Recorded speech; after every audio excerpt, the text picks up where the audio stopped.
लग्नाचे दागिने म्हणजे श्रीमंत पेशवाई दागिने, नाशिकचे सुप्रसिद्ध सराफ मयूर अलंकार सराफ। ताज्या बातम्यांसाठी नाशिक न्यूजच्या YouTube चॅनलला सबस्क्राईब करा आणि बेल आयकॉनला प्रेस करा।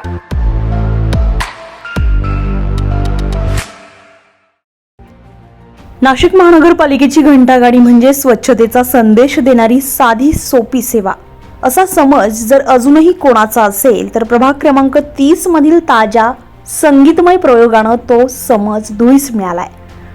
नियमाप्रमाणे घंटागाडीवरून नागरिकांना ओला सुका कचरा वेगळा देण्याचं आव्हान व्हायला हवं, मात्र काल या गाडीनं स्वच्छतेपेक्षा मनोरंजनालाच प्राधान्य दिल्याचं चित्र पाहायला मिळालंय।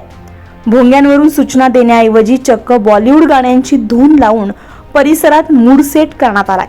परिणामी नागरिकांनी कचरा देण्यासाठी बाहेर पडावं की गाण्यावर थिरकावं असा प्रश्न उपस्थित झाला।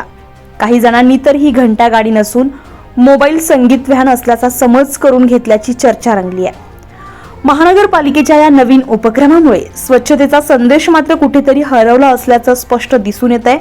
कचरा व्यवस्थापनाची जबाबदारी सांभाळणाऱ्या यंत्रणेकडून अशा प्रकारे नियमांची पायमल्ली होत असेल तर नागरिकांनी शिस्त पाळावी ही अपेक्षा तरी कशी करायची।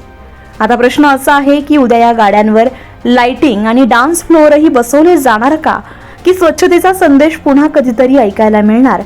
महानगरपालिकेनं या प्रकाराची गंभीर दखल घेऊन घंटागाडीच राहील याची खात्री करावी अशी अपेक्षा नागरिक व्यक्त करतायत। तुषार ढेपले, नाशिक न्यूज, नाशिक।